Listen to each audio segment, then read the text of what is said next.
Hello friends, last આપણે ચુંબકીય ક્ષેત્રની અંદર આપણે સોલેનોઇડને અને ગજિયા ચુંબકને સરખાવેલું છે, પ્લસ એની ક્ષેત્ર રેખાઓ કઈ રીતે છે એ પણ દોરેલું છે, જેમાં આપણે કહીએ છીએ કે ચુંબકીય ક્ષેત્ર રેખાઓ હંમેશા બંધગાળો રચે અને તેને વિદ્યુત ડાયપોલ સાથે પણ સરખાવેલ છે અને તેની ચુંબકીય ક્ષેત્ર રેખાઓની આપણે એક રીતે લાક્ષણિકતા પણ કરેલી છે. ઓકે, ત્યારબાદ આપણે એક એવી પણ થિયરી કરી, મતલબ કે એવી પણ ઇન્ફોર્મેશન લીધી કે જેમાં આપણે વિદ્યુત ડાયપોલ અને ચુંબકીય ડાયપોલને સરખાવીએ છીએ. એટલે કે વિદ્યુતના જેટલા પણ સૂત્ર છે એ બધા જ ચુંબકીય માટે લાગુ પાડી શકાય, ફક્ત તેના આપણે એની સંજ્ઞા ચેન્જ કરવી પડે. તો એ પ્રમાણે આખી એક થિયરી કરેલી છે. પ્લસ આપણે એક એવું પણ સૂત્ર તારવેલું છે કે જેમાં આપણે સમાન ચુંબકીય ક્ષેત્રમાં જો કોઈ પણ આપણે એક ગજિયો ચુંબક મૂકીએ તો તેના પર લાગતું ટોર્ક પ્લસ તેની આવૃત્તિ અથવા તો આવર્તકાળનું સૂત્ર શું થાય. અત્યાર સુધી આપણે એવું કહીએ છીએ કે સોલેનોઇડ અને ગજિયો ચુંબક જે છે બંને એક જ પ્રકારના છે અને એ જ પ્રમાણે આપણને તેનું સૂત્ર મળે છે. તો બસ હવે આજે આપણે જે ગજિયો ચુંબક અને સોલેનોઇડ કહીએ છીએ સમાન છે, તો પછી જેમ આપણે ગજિયા ચુંબકની અક્ષ પર ચુંબકીય ક્ષેત્ર લઈએ છીએ, તો ગજિયા ચુંબકની અક્ષ પર જે પ્રમાણે જેટલું ચુંબકીય ક્ષેત્ર હોય એટલું જ આપણે સોલેનોઇડ માટે પણ તારવી શકાય. તો આજે આપણે સોલેનોઇડની અક્ષ પરનું ચુંબકીય ક્ષેત્રનું સૂત્ર તારવવું છે. અહીંયા આપણે કહીએ કે સોલેનોઇડ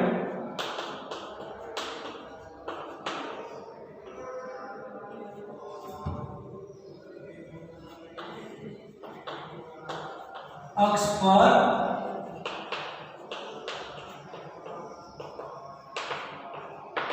ચુંબકીય ક્ષેત્ર. તો હવે સોલેનોઇડ જો આપણે કહીએ તો સોલેનોઇડ આપણે કીધેલું છે એક વખત, છતાં કે આપણી પાસે કોઈ પણ એક પોલો નળાકાર હોય, આ જ પ્રમાણેનો અત્યારે વિચારો કે આ એક પોલો નળાકાર છે, તો તેની આસપાસ આપણે તેના ઉપરની સપાટી પર જો આપણે વાયર વીંટાળી દઈએ અને એ વાયરમાંથી જો આપણે પ્રવાહ પસાર કરીએ, વાહક તાર આપણે વીંટાળીએ અને એ વાહક તારમાંથી પ્રવાહ પસાર કરીએ, તો તેના અંદરના ભાગમાં આપણને ચુંબકીય ક્ષેત્ર મળે. એટલે કે એની અંદરની જે આપણે કેન્દ્રમાંથી પસાર થતી રેખા ગણીએ તો એની અક્ષ કહેવાય, તો તેની અક્ષ પર પણ આપણને ચુંબકીય ક્ષેત્ર મળી શકે. બસ એ જ આપણે જોઈએ છે સોલેનોઇડની અક્ષ પરનું ચુંબકીય ક્ષેત્ર. તો પહેલા આપણે એવું વિચારીએ કે આ એક આપણો સોલેનોઇડ,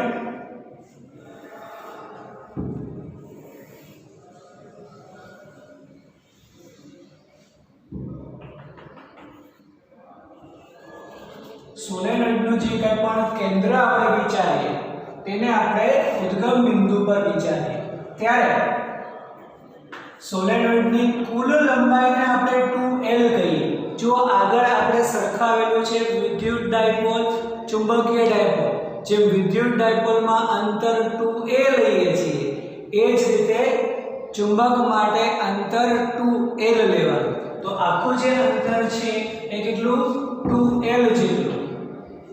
જેમાં તો આ L અને આ પણ L કહી શકાય. ઓકે, હવે આની અંદર આપણે કહીએ કે જેટલા પણ આટાઓ છે એના કુલ આટાની સંખ્યા આપણે કહીએ L, એટલે કે કુલ આટાની સંખ્યા ધારો કે n જેટલી છે અને એની લંબાઈ 2L છે, તો આપણને એક ભૌતિક રાશિ એવી મળી શકે કે એકમ લંબાઈ દીઠ આટાની સંખ્યા, એકમ લંબાઈ દીઠ આટાની સંખ્યા. તો એકમ લંબાઈ દીઠ આટાની સંખ્યા શું થશે? તો લંબાઈ ડિવાઇડેડ બાય આટાની સંખ્યા ડિવાઇડેડ બાય તેની લંબાઈ એટલે કે કુલ લંબાઈ. તો કુલ લંબાઈ અહીંયા 2l લઈએ છીએ એટલા માટે n/2l. એવું નહીં કે ડિવાઇડેડ બાય 2 કરેલું છે, અડધા કરવાના એવું નથી. જેટલી પણ કુલ લંબાઈ છે બસ આટાની સંખ્યાને તેની કુલ લંબાઈ વડે ભાગતા આપણને મળે એકમ લંબાઈ દીઠ આટાની સંખ્યા. અને એ એકમ લંબાઈ દીઠ આટાની સંખ્યા છે એને આપણે સ્મોલ n કહેવાય. એટલે કે આપણા માટે સ્મોલ n કહી શકાય કે n/2l, કે જેમાં આપણને આની આગળ જતા જરૂર પડે છે. તો આની અંદર સોલેનોઇડની ઉપર વીંટાળેલા જેટલા પણ આપણે વાહક તારમાં જેટલા આંટા કરીએ તે કુલ આંટાની સંખ્યા m, એને આપણે તેની લંબાઈ વડે ભાગતા આપણને મળે એકમ લંબાઈ દીઠ આંટાની સંખ્યા. તો હવે આ કહીએ આપણે સોલેનોઇડની અક્ષ. ધારો કે સોલેનોઇડની અક્ષ પરનું કોઈ બિંદુ છે P અને સોલેનોઇડની જે ત્રિજ્યા આપણે લઈએ ધારો કે a જેટલી, તો ત્યારે અહીંયા તેના ઉદ્ગમ બિંદુથી જે બિંદુએ આપણે ચુંબકીય ક્ષેત્ર જોઈએ છે તે અંતર આપણે કહીએ r. તો આમ સોલેનોઇડની અક્ષ પર સોલેનોઇડના કેન્દ્રથી p અંતરે ચુંબકીય ક્ષેત્ર જોઈએ છે, જે ગજિયા ચુંબકની અક્ષ પર જે ચુંબકીય ક્ષેત્ર છે એટલું જ અહીંયા આપણને મળશે. તો એના માટે આપણે વિચારીએ કે અહીંયા જેટલા પણ આંટાઓ છે એમાંથી આપણે કોઈ એક અંતર વિચારીએ dx જેટલું. એટલે કે આની આસપાસ જેટલા પણ આપણે આંટાઓ વિચારેલા છે એમાંથી એક નાનો એવો સૂક્ષ્મ ભાગ વિચારીએ તો એ સૂક્ષ્મ ભાગનું અંતર dx કહી શકાય અને તે તેના કેન્દ્રથી x જેટલા અંતરે છે. ઓકે, તો હવે આની અંદર જેટલા પણ આંટાઓ છે, જેટલા પણ આંટાઓ, તો dx લંબાઈમાં આંટાની સંખ્યા કેટલી થશે? તો જો એના માટે આપણે કહીએ કે એકમ લંબાઈ દીઠ આંટાની સંખ્યા જો n/2l હોય તો dx લંબાઈમાં આંટાની સંખ્યા n * dx થશે. કે ન ખબર પડી? ચલો આપણે એવું વિચારીએ કે લંબાઈ કેટલી 2l, તેમાં આંટાની સંખ્યા કેટલી કેપિટલ N. ઓકે, હવે લંબાઈ કેટલી dx, એમાં આપણે આંટાની સંખ્યા જોઈએ છે તો શું કહી શકાય is equal to n dx/2l. તો n/2l શું થયું? Small n. તો આ કહી શકાય કે n dx. ઓકે, તો આ dx લંબાઈની અંદર આંટાની સંખ્યા કેટલી મળે છે આપણને? n dx. હવે ચેપ્ટર નંબર 4 ની અંદર સૂત્ર છે કે સોલેનોઇડની અક્ષ પર r અંતરે ચુંબકીય ક્ષેત્રનું સૂત્ર કેટલું થશે? તો અત્યારે આપણે જોઈએ છે નાના સૂક્ષ્મ ભાગ dx ને લીધે, અને ત્યારબાદ એનું આપણે સંકલન કરીએ એટલે આપણને કુલ ચુંબકીય ક્ષેત્ર સોલેનોઇડનું મળશે. તો અત્યારે ફક્ત આપણે નાનો એવો ભાગ, એટલે આ જ આખો સોલેનોઇડ છે એમાંથી આપણે ફક્ત કોઈ પણ નાનો એવો ટુકડો વિચારીએ તો સોલેનોઇડનો જ ભાગ કહી શકાય. અને નાનો ટુકડો એક પ્રકારના રિંગ જેવું થઈ જશે. કેમ કે આખો આ સોલેનોઇડ હોય એને તમે એક નાનો ટુકડો લઈ લો તો એ રિંગ જેવું થશે. તો રિંગની અક્ષ પર ચુંબકીય ક્ષેત્રનું સૂત્ર ચેપ્ટર નંબર 4 ની અંદર છે, જે અહીંયા આપણે ડાયરેક્ટ લેવાનું છે, જે અત્યારે સ્વીકારવું પડશે. ચેપ્ટર નંબર 4 ની અંદરથી ડાયરેક્ટ લેવાનું છે. તો એવું કહી શકાય કે dx જાડાઈની રિંગને લીધે P બિંદુએ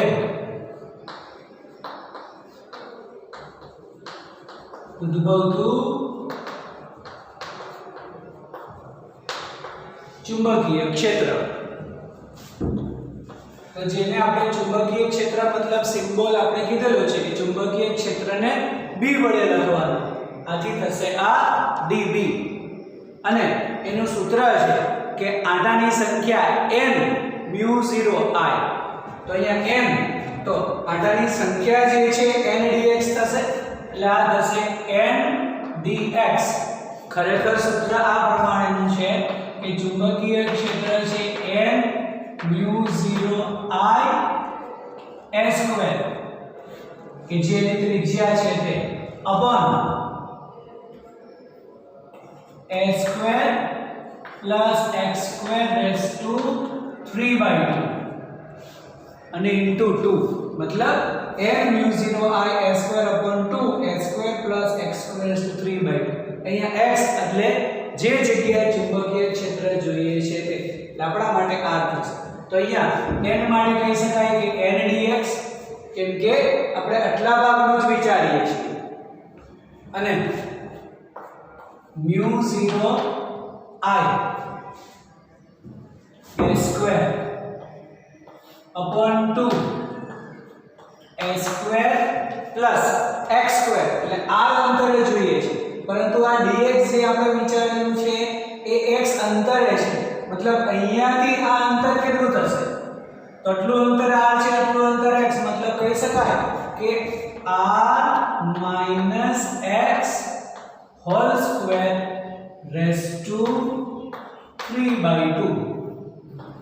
ખબર પડે છે આ જે સૂત્ર છે એ સોલેનોઇડની અક્ષ પરનું ચુંબકીય ક્ષેત્રનું સૂત્ર છે જેમાં કુલ આંટાની સંખ્યા n હોય તો n μ0 I s² upon 2 s² + x² raised to 3/2.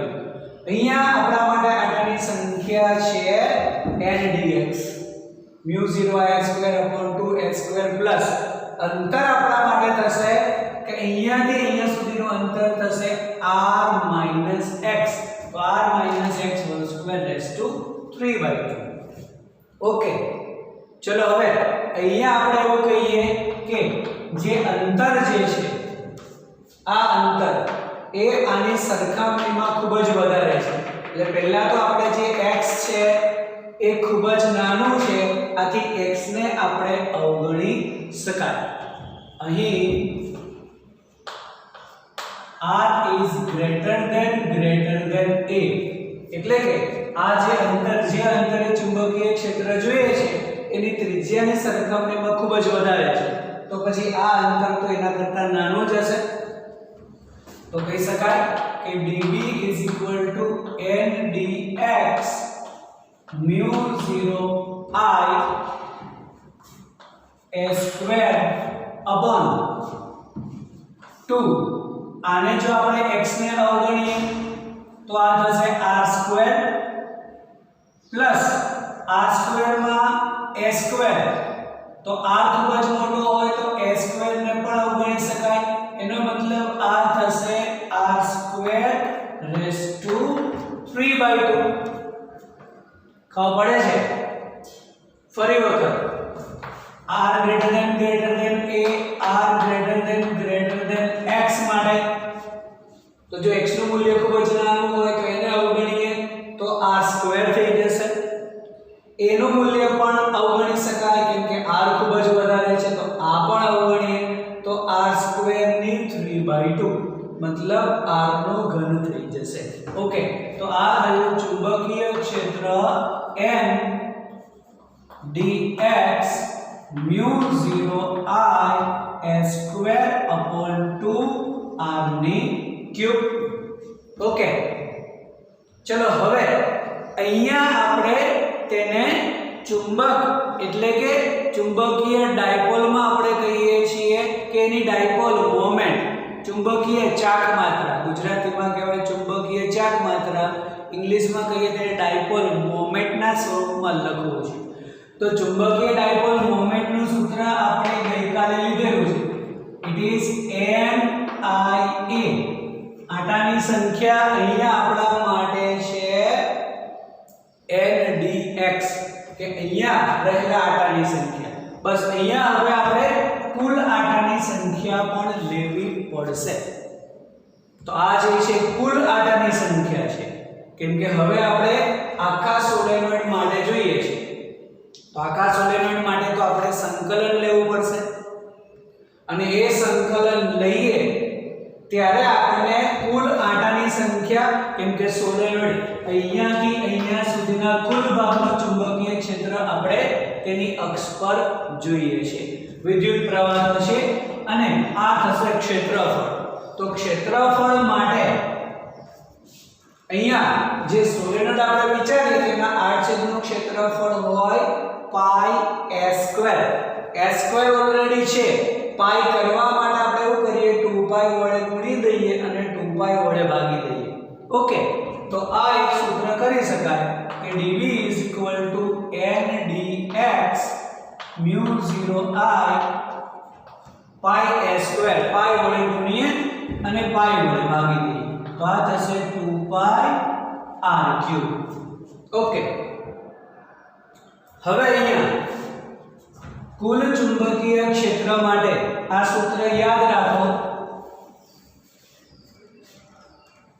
કુલ ચુંબકીય ક્ષેત્ર માટે હવે આપણે સંકલન લેવું પડશે તેથી કહી શકાય કે કુલ ચુંબકીય ક્ષેત્ર અથવા તો P બિંદુ પાસે કુલ ચુંબકીય ક્ષેત્ર તો P બિંદુ પાસે કુલ ચુંબકીય ક્ષેત્ર આપણે કરીએ તો સંકલનમાં dv હવે સંકલન ક્યાંથી ક્યાં તો અહીંયાથી અહીંયા સુધી આ આપણે ઉદ્ગમ બિંદુ વિચારેલો છે આ અંતર -l કહી શકાય અને આ અંતર +l કહી શકાય કે ઉદ્ગમ બિંદુથી આ બાજુની દિશા ઋણ આ બાજુની દિશા ધન એટલા માટે સંકલન થશે -l થી +l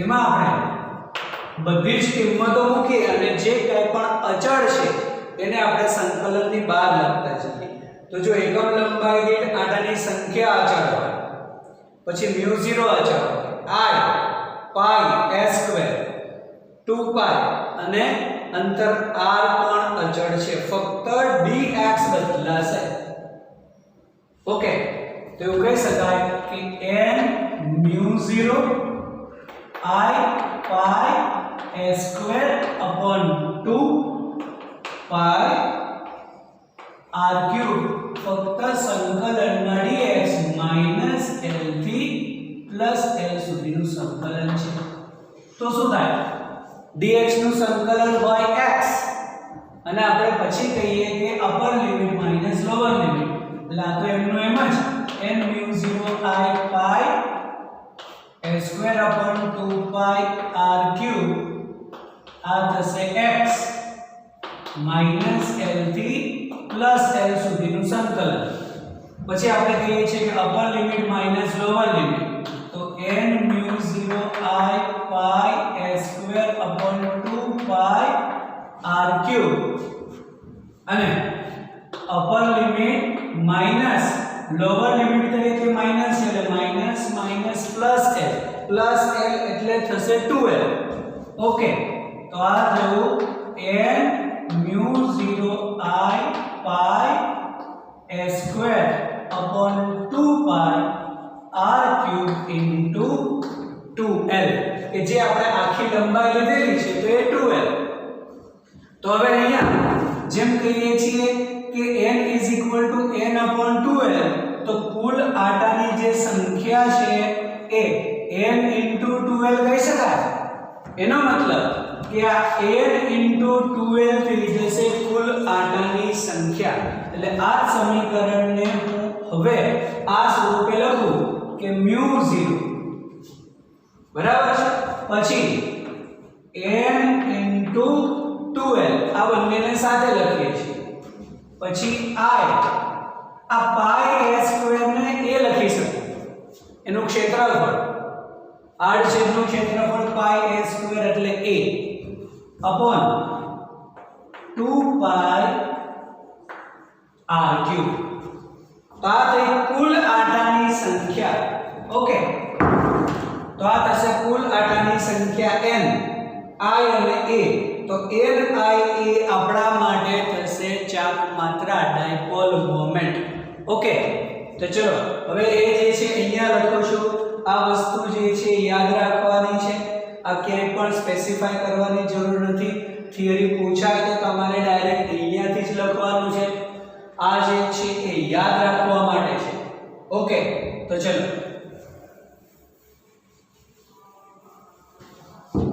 હવે એ જ સમીકરણને આપણે અહીંયા b એ રીતે લખીએ કે μ0 પછી આ આખું થઈ જશે m upon 2 pi r3 કારણ કે ડાયપોલ મોમેન્ટ m NIA હોય, પરંતુ અહીંયા આપણે n કીધું છે n * 2l અને I * a, તો n * 2l I * a થઈ જશે આપણા માટે ડાયપોલ મોમેન્ટ. ઓકે, તો આ થશે m. હજી પણ આપણે એવું કરીએ કે 2 વડે ગુણીએ અને 2 વડે ભાગી દઈએ, મતલબ μ0 પછી 2l upon 2 વડે ભાગીએ તો 4 pi અને r3. તો જુઓ, બાર મેગ્નેટ એટલે કે ગજિયા ચુંબકની અક્ષ પર ચુંબકીય ક્ષેત્રનું સૂત્ર આપણે શું કહીએ છીએ? μ0 upon 4 pi 2m upon r3. ડાયપોલની અક્ષ પર યાદ કરો 2kp upon r3. 2 k માટે આપણે લખીએ છીએ μ0 upon 4 pi, તો k ની જગ્યાએ μ0 upon 4 pi 2 અને p તો 2 * m upon r3. જે સૂત્ર આપણે આગળ સંખાવેલું છે એ જ આપણને મળે છે. તો આ સોલેનોઇડની અક્ષ પર ચુંબકીય ક્ષેત્ર મળે છે, મતલબ સોલેનોઇડ અને ગજિયો ચુંબક બંને એક જ પ્રકારના છે. તો આ જ થશે ગજિયા ચુંબકની અક્ષ પરનું ચુંબકીય ક્ષેત્ર μ0 upon 4 pi 2m upon r3. તો હવે સોલેનોઇડની જે આપણે વિષુવ રેખા કહીએ તો વિષુવ રેખા પર કેટલું મળશે? તો ફક્ત અડધું μ0 upon 4 pi m upon r3. જે આપણે વિદ્યુત ડાયપોલ માટે પણ કહીએ છીએ કે વિદ્યુત ડાયપોલ માટે વિષુવ રેખા પર વિદ્યુત ક્ષેત્ર કેટલું થશે? તો એ હોય -kp upon r3. માઈનસ તો વિરુદ્ધ દિશા દર્શાવે છે. k ની જગ્યાએ μ0 upon 4 pi, p ને બદલે m. ઓકે, યાદ આવે છે? કશું થોડું યાદ આવવું જોઈએ. તો અહીંયા ફક્ત તમે આગળ જે સોલેનોઇડનું સૂત્ર છે એ સ્વીકારો તો આ જે છે ડાયરેક્ટ આપણે સૂત્ર લખીએ છીએ. કેમ કે આ n થયો આખો μ0 I² upon 2a² plus r² / 3/2. અને ત્યારબાદ ખૂબ જ મૂલ્ય વધારે હોય તો આ બંનેને અવગણીએ તો r ની 3/2 એટલે r³ કહી શકાય. બસ પછી આપણે તેની કેલ્ક્યુલેશન મુજબ જે જોઈએ છે ક્ષેત્રફળ જોઈએ છે એટલે પાઈ વડે ગુણીએ છીએ અને ભાગીએ છીએ. એ પાઈ a² ને આપણે ક્ષેત્રફળ સ્વરૂપે લખી શકાય. સંકલન કરીએ તો dx નું x થશે, upper limit minus lower limit એટલે કે -l થી +l નું સંકલન એટલે 2l. તો n * 2l થઈ જશે કુલ આધારની સંખ્યા. I * a એ થયું ડાયપોલ મોમેન્ટ, ચુંબકીય ચાર્જ માત્રા. એમાં પણ આપણે અક્ષ પર 2 હોય છે તો 2 વડે ગુણીને ભાગીએ તો μ0 upon 4 pi એટલે આગળ વિદ્યુત માટેનો k આપણે રિપ્લેસ કરીએ છીએ એવું છે. તો આ થયું સોલેનોઇડની અક્ષ પરનું ચુંબકીય ક્ષેત્ર. ઓકે, હવે એમાંથી જો આપણે આગળ આટલું જે છે લખી લો, વિડિયો સ્ટોપ કરો અને આ લખી લો પહેલા. ઓકે, ચલો હવે સોલેનોઇડની અક્ષ પરના ચુંબકીય ક્ષેત્ર બાદ જેમ વિદ્યુત માટે આપણે ગાઉસનો નિયમ લીધેલો છે એ જ રીતે આપણે ચુંબકીય ક્ષેત્ર માટે પણ ગાઉસનો નિયમ લઈ શકાય.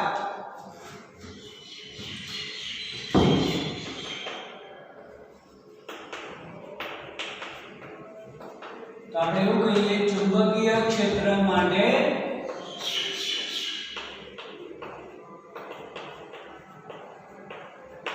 ગાઉસનો નિયમ. તો જે વિદ્યુત માટે છે બસ થોડું એના જેવું જ કે જેમ વિદ્યુત માટે આપણે કહીએ છીએ કે તેની અંદર એટલે કે કોઈ પણ બંધ પૃષ્ઠ સાથે સંકળાયેલું વિદ્યુત ફ્લક્સ એ તે બંધ પૃષ્ઠ વડે ઘેરાયેલા કુલ વિદ્યુત ભાર અને એપ્સિલોન 0 ના ગુણોત્તર જેટલું હોય છે, કેમ કે ત્યાં વિદ્યુત ક્ષેત્ર રેખાઓ બંધ ગાળો રચતી નથી.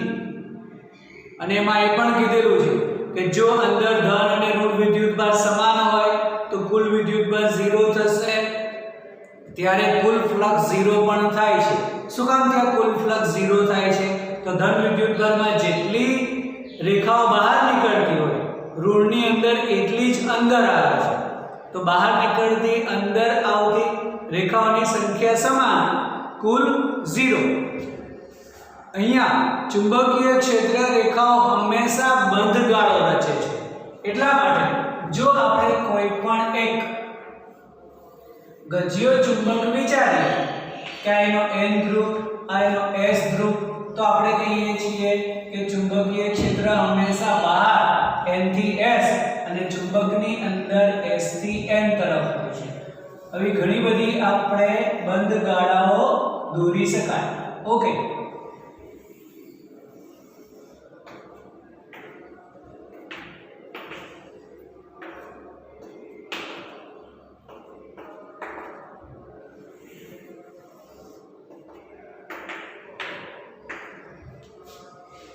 હવે આ ચુંબકીય ક્ષેત્રની અંદર આપણે કોઈ પણ પ્રકારનો એક બંધ પૃષ્ઠ વિચારીએ.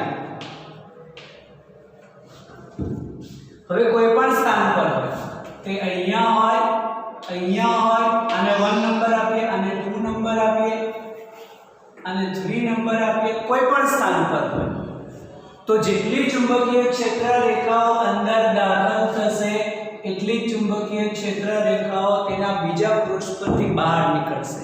મતલબ ચુંબકીય ક્ષેત્ર માટેના ગાઉસના નિયમમાં એવું થશે કે કોઈ પણ બંધ પૃષ્ઠ સાથે સંકળાયેલ કુલ ચુંબકીય ફ્લક્સ હંમેશા શૂન્ય હોય, કેમ કે ચુંબકીય ક્ષેત્ર રેખાઓ હંમેશા બંધ ગાળો રચે. આથી એના માટેનો જો આપણે ગાઉસનો નિયમ લઈએ તો એવું કહી શકાય કે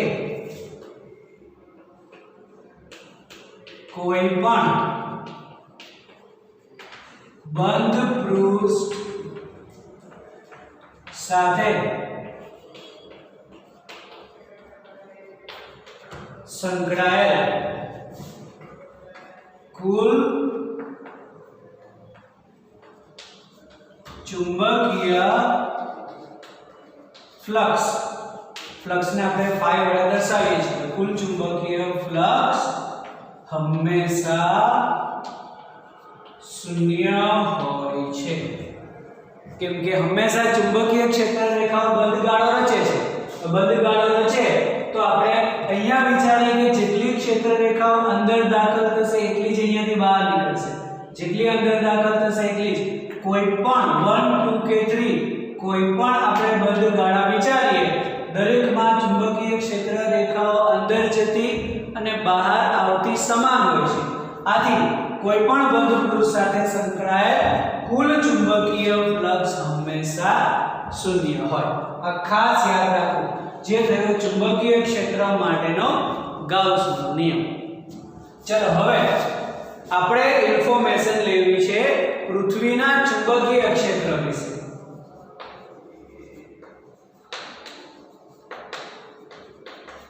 તો પૃથ્વીનું જે ચુંબકીય ક્ષેત્ર છે,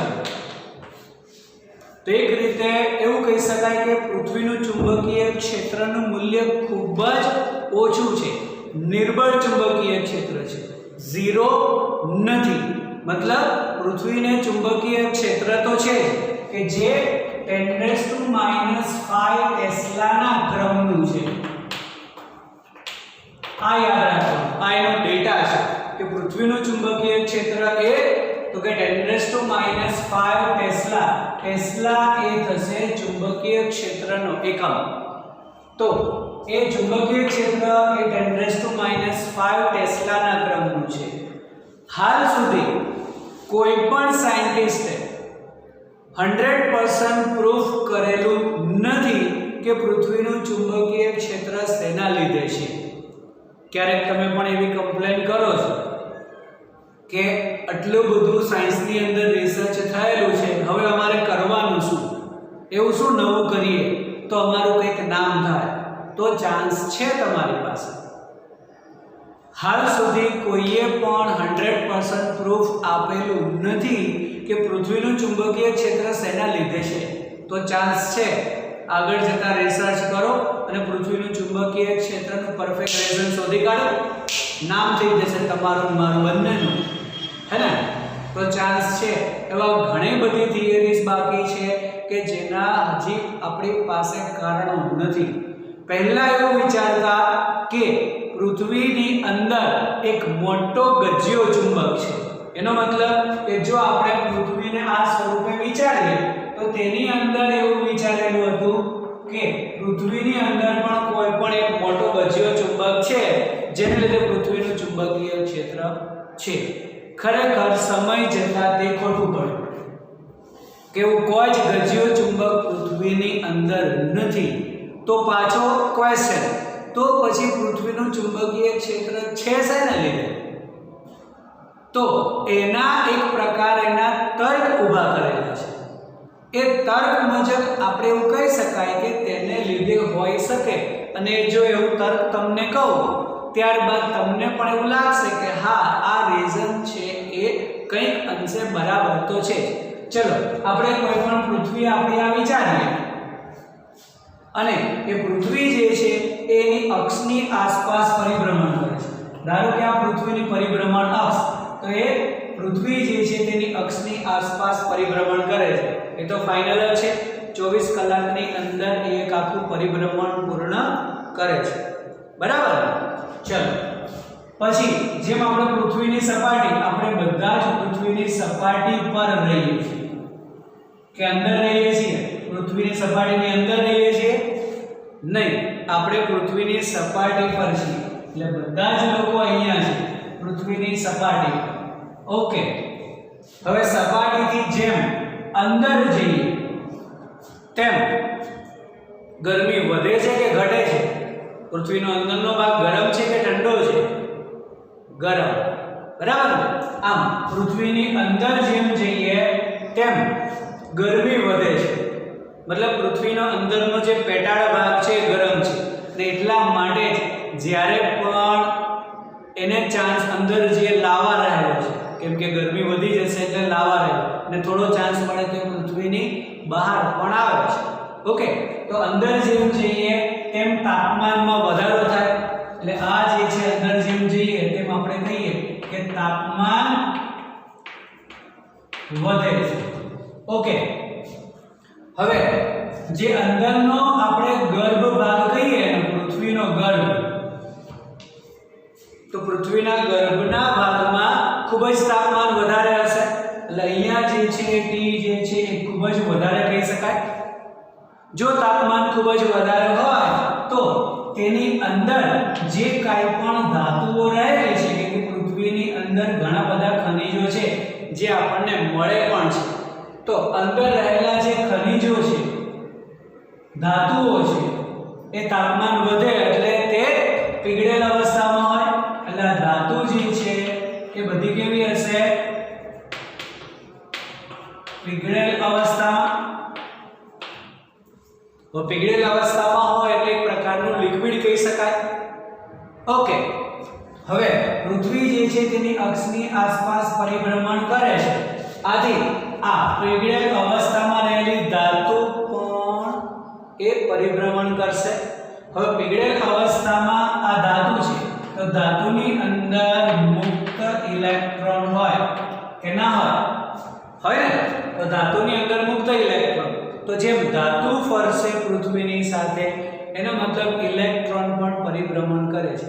હવે જેવું એક પરિભ્રમણ પૂર્ણ થશે ઇલેક્ટ્રોનનું, મતલબ એનો એક કમ્પ્લીટ પાથ થયો. તો ઇલેક્ટ્રોનનો એક કમ્પ્લીટ આપણને એક પાથ મળે છે, માર્ગ મળે છે, બંધ ગાળો. અને જેવો ઇલેક્ટ્રોન એક બંધ ગાળો, એક પરિભ્રમણ પૂર્ણ કરે એટલે તે પ્રવાહનું નિર્માણ કરશે. તો તો મુક્ત ઇલેક્ટ્રોન પણ પૃથ્વીની સાથે ફરશે, એ પણ પરિભ્રમણ કરશે.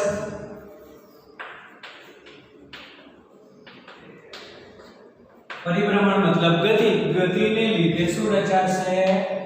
વિદ્યુત પ્રવાહ. અને એ વિદ્યુત પ્રવાહ હંમેશા ખબર છે કે જો વિદ્યુત પ્રવાહ હોય તો ચુંબકીય ક્ષેત્ર ઉત્પન્ન થાય. તો એ વિદ્યુત પ્રવાહ ચુંબકીય ક્ષેત્ર ઉત્પન્ન કરે છે. આવું એક તાર્કિક કારણ કાઢેલું છે. 100% હજી કોઈને ખબર નથી કે પૃથ્વીનું ચુંબકીય ક્ષેત્ર શેને લીધે છે. તો તમારા માટે હજી ચાન્સ છે. આના પર રિસર્ચ કરો, પૃથ્વી પર આખી રિસર્ચ કરો. આપણે પૃથ્વી પર જ રહીએ છીએ, રિસર્ચ ચાલુ કરી દો. હા, કમ્પ્લીટ કરો તમારું સ્ટડી અને આના પર કોન્સન્ટ્રેટ કરો અને એ ચુંબકીય ક્ષેત્રનું પરફેક્ટ રીઝન શોધી કાઢો.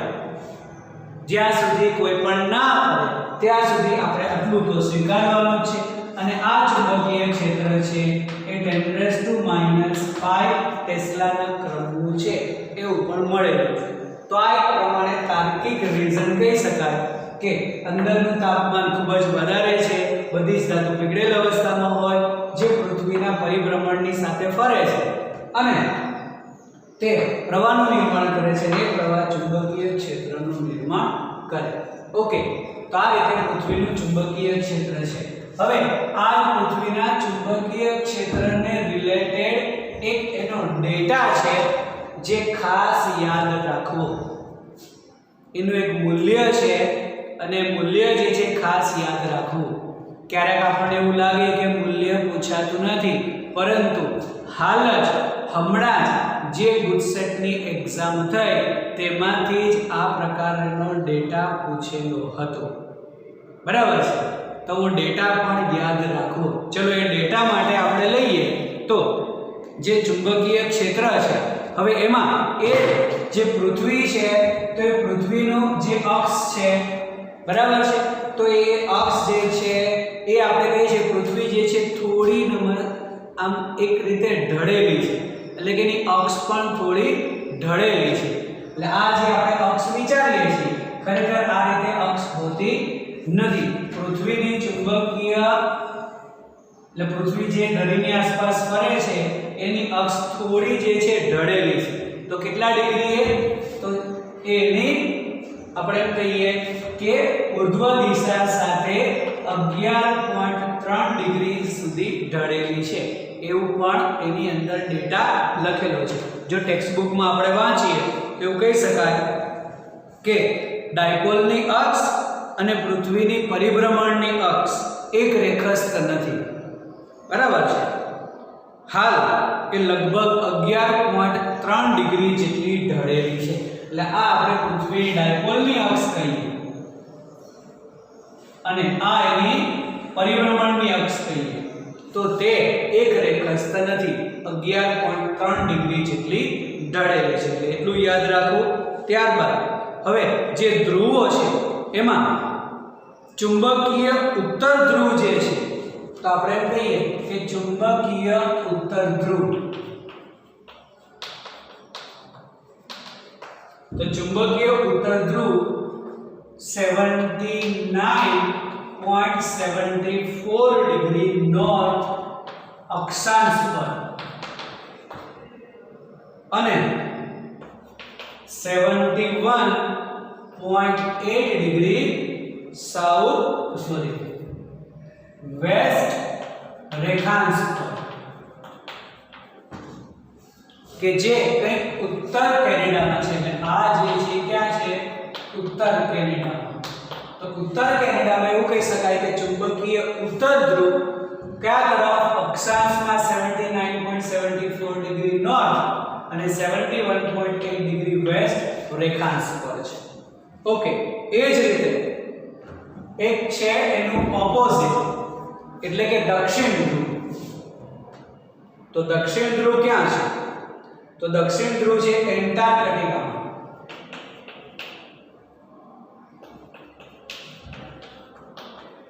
તો દક્ષિણ ધ્રુવ એન્ટાર્કટિકામાં અને ત્યાં એ 79.74 74 ડિગ્રી સાઉથ અને 180.22 ડિગ્રી ઈસ્ટ એના રેખાંશ પર છે એવું કંઈક આ ડેટા છે આ ડેટા હંમેશા યાદ રાખવો ઓકે ચલો હવે જે આપણે પૃથ્વી માટેની ચુંબકીય ક્ષેત્રની ઇન્ફોર્મેશન લેવી છે તો પૃથ્વી માટે ચુંબકીય ક્ષેત્રની ઇન્ફોર્મેશન લઈએ ત્યારે આપણે એવું કહીએ કે આ આપણું આપણે કોઈ પણ એક પ્રકારની પૃથ્વી વિચારીએ આ આપણી પૃથ્વી છે ચલો હવે તેની અંદર આપણે એવું કહીએ છીએ કે આ કોઈ પણ ઉત્તર દક્ષિણ દિશા તો જેને આપણે ભૌગોલિક દિશા કહીએ છીએ તો ભૌગોલિક દિશાને ઇંગ્લિશમાં જીઓગ્રાફિક કહેવાય આથી એને આપણે NG અને SG કહીએ એટલે કે આ ભૌગોલિક ઉત્તર ભૌગોલિક દક્ષિણ એટલે કે NG કહીએ આપણે ભૌગોલિક ઉત્તર અને SG જે કહીએ એ ભૌગોલિક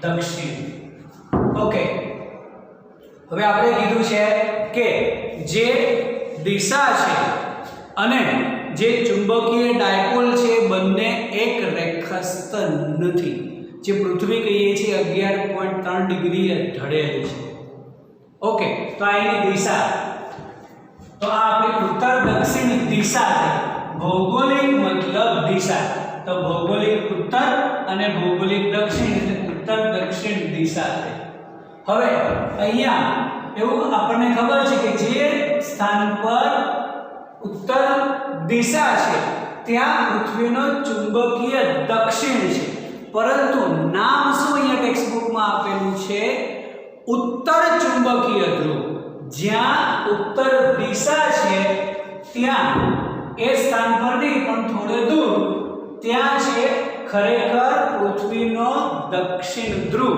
પણ નામ શું આપેલું છે ચુંબકીય ઉત્તર એટલે કે ઉત્તર ચુંબકીય ધ્રુવ તો હવે ચુંબક માટે મેગ્નેટ માટે કેમ કહી શકાય તો એને લખવાનું Nm તો અહીંયા હશે Ns તો આ Nm જે છે એને કહેવાનો ઉત્તર ચુંબકીય ધ્રુવ જો અહીંયા નામ જે છે એ ટેક્સ્ટ બુક મુજબ એક રીતે કહીએ તો એના આખા ઓપોઝિટ આપેલા છે અહીંયા એ કહેવા માંગે છે કે ઉત્તર તરફનો ચુંબકીય ધ્રુવ ખરેખર એ શું છે ત્યાં દક્ષિણ ધ્રુવ છે યાદ રાખવાનું કે જ્યાં ઉત્તર દિશા છે ત્યાં હંમેશા દક્ષિણ ધ્રુવ છે પણ નામ શું આપેલું છે ઉત્તર ચુંબકીય ધ્રુવ પછી NS જેને કહેવાનો દક્ષિણ ચુંબકીય ધ્રુવ ઓકે સમજાય છે તો આ જે છે એ અહીંયા પણ એને કહી શકાય SM હા દક્ષિણ ચુંબકીય ધ્રુવ આ ઉત્તર ચુંબકીય હવે પૃથ્વી માટે ચુંબકીય ક્ષેત્રની દિશા આપણે શું કહીએ છીએ તો દિશા માટે કહીએ છીએ કે દક્ષિણથી ઉત્તર તરફ ઓકે તો અહીંયાથી ચુંબકીય ક્ષેત્ર રેખાઓ બહાર નીકળે છે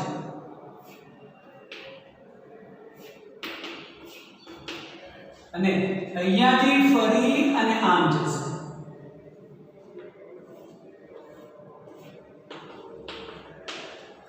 તો એવું કહી શકાય કે ઉત્તર ચુંબકીય ધ્રુવમાં અંદર પ્રવેશે છે અને દક્ષિણ ચુંબકીય ધ્રુવમાંથી બહાર નીકળે છે ખરેખર ખોટું નહીં લાગતું કશું અહીંયા ઉત્તર હોવો જોઈએ ચુંબકીય અને અહીંયા દક્ષિણ એવું જ છે ફ્રેન્ડ્સ મિત્રો અહીંયા એ જ છે અહીંયા ચુંબકનો ઉત્તર ધ્રુવ જ છે ત્યાંથી ચુંબકીય ક્ષેત્ર બહાર નીકળે છે અને અહીંયા દક્ષિણ ધ્રુવ છે ત્યાંથી જ અંદર પ્રવેશે છે પરંતુ અહીંયા નામ ફક્ત ઓપોઝિટ આપેલા છે ચુંબકીય ધ્રુવ તો ખરો જ અહીંયા પણ કયો ઉત્તર તરફનું એટલે કે ઉત્તર ચુંબકીય ધ્રુવ, ખરેખર એ દક્ષિણ ધ્રુવ જ છે, અહીંયા એનો દક્ષિણ ધ્રુવ જ છે અને અહીંયા ચુંબકનો ઉત્તર ધ્રુવ છે, પણ તો નામ દક્ષિણ તરફનું છે, આથી દક્ષિણ ચુંબકીય ધ્રુવ આપેલું છે.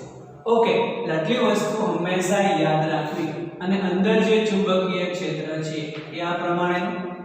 ચલો હવે આપણે જે બીજો ડેટા લેવો છે એના માટે હવે આપણે વ્યાખ્યા આપવી છે મેરિડિયનની. મેરિડિયન મતલબ સમતલ. ઓકે, મેરિડિયનને આપણે સિમ્પલ ફોર્મમાં કહેવાનું સમતલ. તો હવે એના માટે આપણે કહીએ તો આ જે કંઈ પણ આપણી ઉત્તર દક્ષિણ દિશા છે, અહીંયા આપણે વિચારીએ કે આ આપણી ઉત્તર દક્ષિણ દિશા, આ તરફની ઉત્તર, આ તરફની દક્ષિણ, તો ઉત્તર દક્ષિણ દિશામાંથી પસાર થતો અને પૃથ્વીની સપાટીને લંબ એવા સમતલને કહી શકાય તેનું ભૌગોલિક મેરિડિયન, જીઓગ્રાફિક મેરિડિયન, ભૌગોલિક મેરિડિયન. તો આ જે બોર્ડ છે, આ દિવાલ છે, એ ભૌગોલિક મેરિડિયન કહેવાય, કેમ કે ઉત્તર દક્ષિણ દિશામાંથી પસાર થતો અને પૃથ્વીની સપાટીને લંબ જે સમતલ છે તેને ભૌગોલિક મેરિડિયન કહે છે, જેને જીઓગ્રાફિક મેરિડિયન ઇંગ્લિશમાં કહેવાય. તો આપણે કહીએ ભૌગોલિક મેરિડિયન. તો ભૌગોલિક મેરિડિયન એટલે ઉત્તર દક્ષિણ દિશામાંથી પસાર થતું સમતલ કે જે પૃથ્વીની સપાટીને લંબ હોય તેવા સમતલને ભૌગોલિક મેરિડિયન કહે છે. ઓકે, આ વસ્તુ જે છે અહીંયા યાદ રાખો. હવે એક આપણે વ્યાખ્યા આપવી છે ચુંબકીય મેરિડિયન.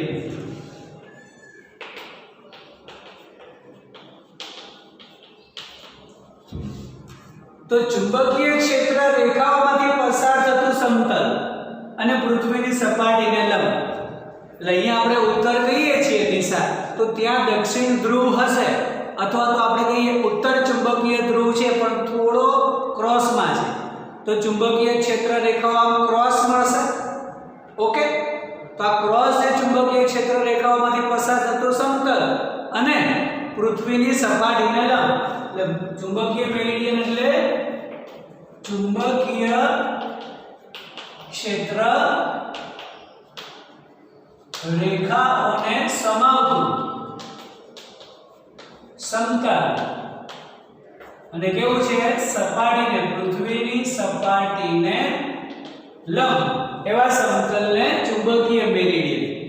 તો આપણે એક આ બોર્ડ આપણે કહીએ કે ભૌગોલિક મેરિડિયન કીધું આપણે, અને જે ચુંબકીય મેરિડિયન આવશે આમ થોડું ક્રોસ આવશે, તો બંને એકબીજાને છેદે છે, તે બંને વચ્ચેના ખૂણાને કહેવાય મેગ્નેટિક ડેક્લિનેશન, ચુંબકીય ડેક્લિનેશન.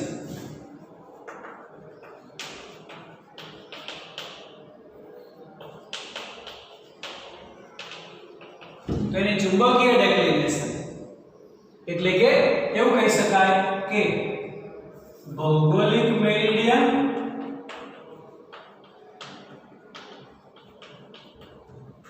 અને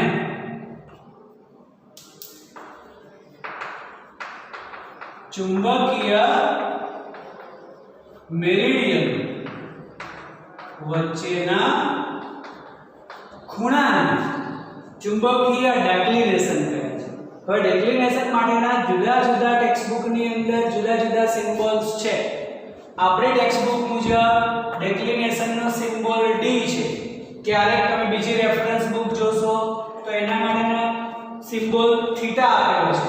તો ડી અથવા તો થીટા આપણે કોઈ પણ સ્વરૂપે સ્વીકારી શકીએ. તો આ થયું ચુંબકીય ડેક્લિનેશન. હજી એક વખત આપણે કહીએ કે જે ચુંબકીય મેરિડિયન છે અને જે ભૌગોલિક મેરિડિયન છે, આ બંને વચ્ચેના ખૂણાને ચુંબકીય ડેક્લિનેશન કહે છે. એટલે કે જે આપણે બે સમતલ વિચારીએ કે આ ભૌગોલિક મેરિડિયન કહીએ તો ચુંબકીય મેરિડિયન આ બાજુ હશે, તો બંને વચ્ચે છે ખૂણો બને છે તેને કહી શકાય ચુંબકીય ડેક્લિનેશન. ચલો હવે એમાં જ આપણે આગળ હજી કહીએ તો પૃથ્વીનું જે ચુંબકીય ક્ષેત્ર છે એ પણ પૃથ્વીની સપાટીને સમાંતર નથી. એનો મતલબ કે જ્યારે પણ તમે ચુંબકને મુક્ત રીતે લટકાવો ગજિયા ચુંબકને એ ઉત્તર દક્ષિણ દિશામાં સેટ તો થશે પરંતુ એ હંમેશા આ રીતે ક્યારેય સમક્ષિતિ દિશામાં સેટ નહીં થાય. એ થોડું આ રીતે ક્રોસ હશે. તો આ આપણો ચુંબકીય ડાયપોલ જ કહેવાય. આપણો ગજિયો ચુંબક મતલબ નાનો એવો ચુંબકીય ડાયપોલ. તો ચુંબકીય ડાયપોલ હંમેશા કઈ દિશામાં ગોઠવાશે? ચુંબકીય ક્ષેત્રની દિશામાં. વિદ્યુત ડાયપોલ કઈ દિશામાં ગોઠવાય? વિદ્યુત ક્ષેત્રની દિશામાં. તો ચુંબકીય ડાયપોલ હંમેશા ચુંબકીય ક્ષેત્રની દિશામાં ગોઠવાય. એનો મતલબ ચુંબકીય ક્ષેત્ર રેખાઓ પણ સમાંતર નથી, ક્યારેય પણ આ રીતે નથી. એવું ના કહી શકાય એના માટે કે તમે એને બરાબર વચ્ચેથી નથી લટકાવેલો એટલા માટે કોઈ પણ જગ્યાએ દળ વધી ગયું છે એટલા માટે. ગમે તે રીતે તમે વચ્ચેથી લટકાવો તો પણ એક પતલી ચુંબકીય સોય આપણે કહીએ એને પણ તમે લટકાવશો તો તે હંમેશા આ રીતે સેટ થશે, ક્યારેય સીધી આ રીતે સમક્ષિતિ જ રહેતી નથી. મતલબ પૃથ્વીની ચુંબકીય ક્ષેત્ર રેખાઓ પણ સપાટીને સમક્ષિતિજ નથી, સપાટીને સમાંતર નથી. એ જ ખૂણો બનાવે છે. એનો મતલબ જો આપણે આ પૃથ્વીની સપાટીની દિશા વિચારીએ તો આપણે કોઈ પણ એક ચુંબકીય સોય મૂકીએ તો ચુંબકીય સોય હંમેશા આ રીતે રહેશે.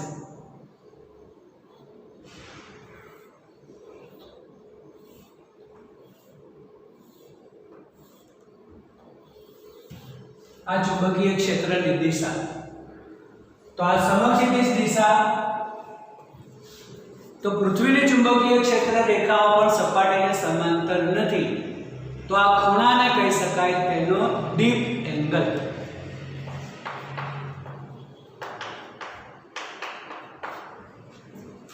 એનો મતલબ કે પૃથ્વીની ચુંબકીય ક્ષેત્ર રેખાઓ, ધારો કે પૃથ્વીની ચુંબકીય ક્ષેત્રને બી કહીએ તો પૃથ્વીની ચુંબકીય ક્ષેત્ર રેખાએ સમક્ષિતિ સાથે બનાવેલા ખૂણાને ડીપ એંગલ ફાઈ કહે છે. હવે ટેક્સ્ટબુકની અંદર આપણી ટેક્સ્ટબુકની અંદર સિમ્બોલ આઈ આપેલો છે અને ફાઈ સ્વરૂપે પણ લઈ શકાય. તો અહીંયા આપણે ડીપ એંગલની વ્યાખ્યા આપી હોય તો કહી શકાય કે પૃથ્વીની ચુંબકીય ક્ષેત્ર રેખાએ સમક્ષિતિજ સાથે બનાવેલ ખૂણાને ડીપ એંગલ કહે છે. ઓકે, અત્યારે આ બંને વ્યાખ્યાની થોડી પ્રેક્ટિસ કરવાની, મતલબ સમજવાની ટ્રાય કરવાની શું છે કે ડેક્લિનેશન શું છે અને ડીપ એંગલ શું છે, ખાસ વિચારો. અને આ બંને વચ્ચેનો જે રિલેશન પણ આપણે નેક્સ્ટ લેક્ચરની અંદર લેવાનું છે. ફરી વખત બે સમતલો વચ્ચેનો જે ખૂણો છે એ થશે ડેક્લિનેશન, કેમ કે જે ચુંબક છે અને દિશાઓ છે બંને એક સ્થાન પર નથી. જે આપણે કીધું છે કે પૃથ્વી 11.3 ડિગ્રીએ ઢળેલી છે એ મુજબ બંને ધ્રુવો આપણે ઉત્તર દિશા કહીએ અને ત્યાં રહેલો દક્ષિણ ધ્રુવ ઉત્તર ચુંબકીય ધ્રુવ એક સ્થાન પર નથી. આથી સમતલ જે છે